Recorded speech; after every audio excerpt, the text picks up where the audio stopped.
Job interview stage is half of success. It means they already consider hiring you and they need to double check about all of your experiences and skills and expectations for this role and this company.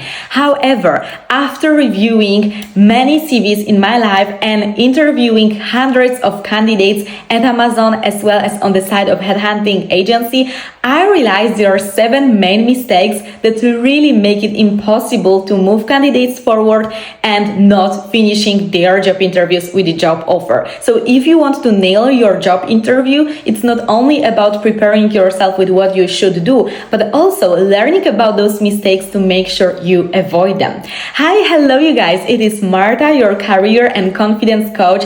I'm supporting you in building your dream life and dream career. If you are new to this channel, please remember to subscribe. If you are already watching me from some time, you know that I'm always giving you the best tips, so please remember to support, leave me a thumb up and a little comment, and let's dive into it. The biggest and kind of basic mistake on job interview, but I think we have to highlight it once again, is not being prepared for job interview. And I don't mean just be prepared knowing what's on your resume and what your experiences are. I also mean researching the company and the role that you want to join. This is your job to prepare, to dive deeper into all of the values of the company, their culture, their policy, even checking their Glassdoor, see what other people are talking about them, checking their social media, some videos behind of the scene, how really working for this company looks like. When I worked at Amazon, I made thousands of videos of my typical day in the work. Of course, it was a little bit sugar-coated and very chill day in the office, but at the same time, this way you can see a little bit more of the inside, even see how is the office, do they really work at the office or they just work from home or remotely, because you have your different values, you have your different expectations.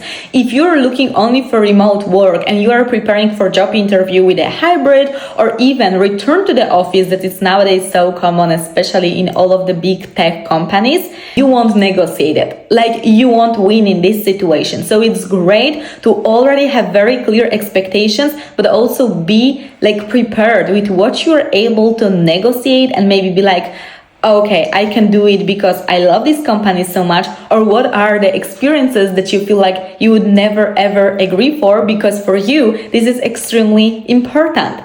So do your research. You can not only go onto your LinkedIn and Google and social media, but do something more. Connect with people who already are working there. Maybe you already have some of those connections on your LinkedIn profile. You can reach out to them and ask them about their experiences. Obviously, don't expect from people you don't know directly to tell you this very harsh truth about the role or company or their team, but you will in general get the vibe. You will understand what they value in this company, what they like in their team, what projects they are currently working. So even then on your job interview, you can use it for your advantage. You make your research, you understand if that's the right place for you, but at the same time you show your motivation. So you can even say to the recruiter, so I already spoke with some of the team members and they were telling me they work on IZ projects and I'm so inspired by this project. It's something very aligned what I've been doing in my professional experience and as well what I want to grow in. So that's why I'm considering this role and all of that. The second mistake is no clear motivation.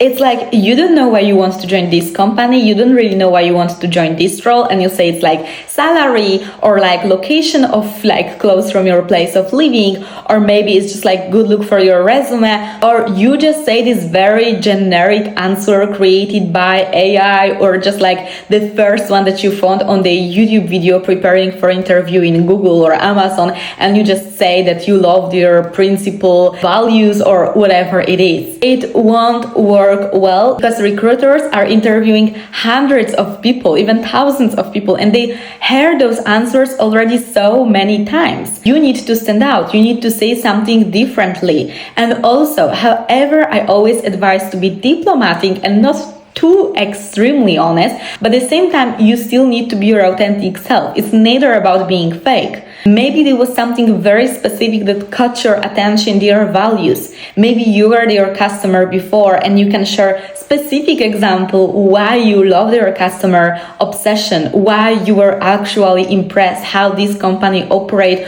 or how good their products or services are because you already used them before as well. It's more genuine. But also, mistake that is very common in this second point is putting everything together. So motivation to join the company and the role as the one thing. Or do you just want this role or you just want this company? Two of those things are different topics. It is important to really highlight why this specific role, like why, what experiences you have already, what will you bring to the table, how you will basically help them make more money. You might not say directly, but at the end of the day, companies are only hiring you to make them more money or save them money. You need to stand out with those answers. And then the second thing is motivation to join the company. After having all of those researches that I mentioned, point number one, and after already networking, you have so many insights, so much knowledge about this place of working, even if it's a startup. Yes, you might have typical, very specific motivation to join them.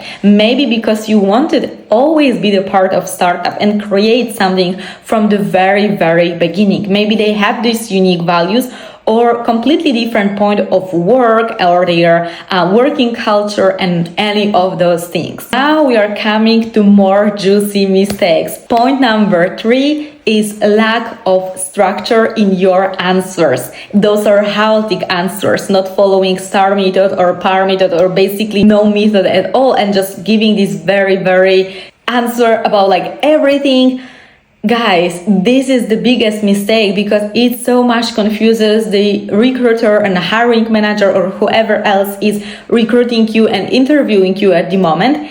They will never understand what you mean if your answer is chaotic. You are the one who is actually losing by not preparing your answers in specific methods and structures, even if they are not necessarily interviewing you with STAR method. It's not always the case. Not all companies do it as Amazon or Google or Microsoft, etc. However, this is only a plus for you. You are doing favor yourself basically because it's making it easier. You really know how to build the story, how to explain each point, what was the situation, what task did you have to do, what actions did you take, and then what was the result. And then another very important thing in here is not adding data. It's not proving those examples with something measurable. Otherwise, they can't really believe you that easily because they were never working with you. They don't know what revenue you made, what were your results, how did you get this promotion. They will never get it without having numbers. So again, if company wants you to bring them more money or save them more money, they need numbers. Of course, you don't need to share confidential information about your last roles, but at least share those details that you really can share. Fourth mistake on the job interview is not owning your success. Explaining your experiences, even following the STAR, PAR method or any other, and then like saying, we did that, we created, me and my team, my boss told me to do it, so I've done it. Don't do it. Ownership is extremely important and you need to position yourself as a leader. It actually doesn't matter if you are going to your new job and you're already a manager, so you're already having people you are directly responsible for, or you are just going for the role as an individual contributor and maybe you just have 2 or 3 years of professional experience in all your life after your university degree. Own your successes. It again doesn't matter what kind of job you're doing. Ownership and taking responsibilities not only for your wins and achievements, but also on those failures or challenges. Very often on the job interviews, there is this behavioral question asking yourself, how did you deal with this difficult customer, with this deadline, or maybe you missed the deadline, and how did you fix this situation? How did you deliver to your customer and still make them happy? This is the ownership. If you make excuses, if you blame others, or if you share all of your wins with everyone, they will never understand what your contribution actually was. And then when they will hire you, it's not just like your experiences and your skills. It's also about your attitude. You have to present yourself as this person who you would want to work with because they will hire you looking at it the same way. Is this person really fitting in our culture? Will this person actually make this move and processes easier for us? Or will this new employee make just more work for them because they will never ever take responsibility for their actions and their work, and they will say it's not my job for certain things. It's one thing to set boundaries, it's second thing to take ownership and just be responsible for your part of your work. 5. Mistake. This is the biggest surprise ever. This is making job interview about yourself. It always seems like job interviews are about yourself. Like, who else do they interview, right? At the moment they are interviewing you, you should just speak about your resume, your experiences, and all of that. But not exactly. Because as I mentioned before, how companies are hiring you for two reasons of like making money or saving money for them. This is the same thing. They want to understand how you will contribute to their company. Job interview is a little bit different as like interview for stars at red carpet, then they are just like speaking all their life stories. This is more about being strategic and saying things that they will understand that you really are this perfect candidate, that your experiences or your skills are so relevant for this role, for growth, that you are there for long term. You are not just there for this shiny title or for your resume or salary, all of those things as I mentioned at the beginning, as also this is a mistake. You need to show them the right attitude. People more and more will hire for attitude because there is everywhere AI and those soft skills, and the way you present yourself matters only more and more. Alright, we are coming to the end and we have two last mistakes. 6th one will be all about not having questions to recruiter or hiring manager, basically whoever is interviewing you. Whenever you're finishing interview, they most likely gonna ask you, do you have any questions? And then you go like, no, I don't have any questions. Everything is clear. I have all the information. That's it. Or you only ask them like when they will come back to you. Don't do it. It shows you are maybe motivated, you maybe have all the answers, which is great, but this is your opportunity to do something completely different and play it better. Ask them again strategic questions. Really prepare, dive deeper into this company, into this person. If they work there already 5 years, it means they like something about the company, right? So ask this job interviewer, maybe recruiter, what they love the most about their role. Why do they stay there 5 years? What is keeping them there? What's growth? What's like exciting in this company for them? What's their favorite part of their work? Then if it's hiring manager, so the person who you might potentially work as in the same team, ask them something more about daily work, about tasks, about like what will you have to achieve there, maybe during first 30 or 60 or 90 days. Something already showing that you're hands-on, you're ready to jump in and start work because you are already thinking about really working there. Last but not least, and this one is really tricky because this is the salary expectations kind of question. So recruiters, usually this is not a question from hiring manager, but recruiter will ask you about your salary expectations. Here, this ping pong game starts. Instead of sharing your range, ask them this question back.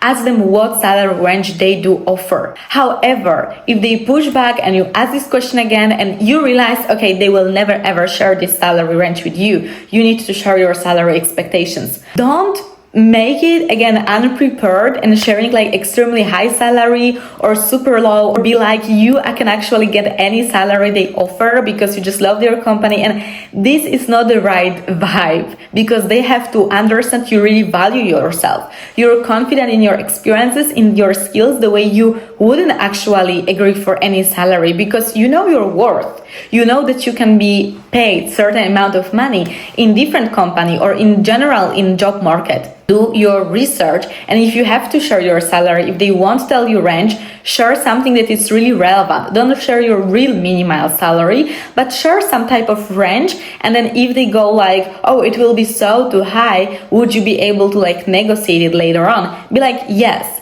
But if you don't give them any answer at all, most likely they won't be even able to move forward, because if they have policy of not sharing their salary to candidates for certain reasons, but many companies does have this rule, and you don't tell them salary, by making the next interview stage, they will potentially lose so much time and effort and like investing in yourself, because if at the end of the day you will tell some crazy salary and won't agree for their range, it's like they're lose. So we have to make this win-win situation. Job interview is for you, but also for them. Remember that if you want to feel more confident on your job interview, you need to put yourself as an equal. Of course, it's how you contribute to the company. It's about making your experiences relevant for them, and all of that what I was highlighting when speaking about those 7 mistakes. But at the same time, it's you checking if this is really the right place for you, if this is the right company for you to work, if this is where you want to grow your career. Guys, thank you so much for watching. Please remember to subscribe, like and comment how you enjoyed those tips,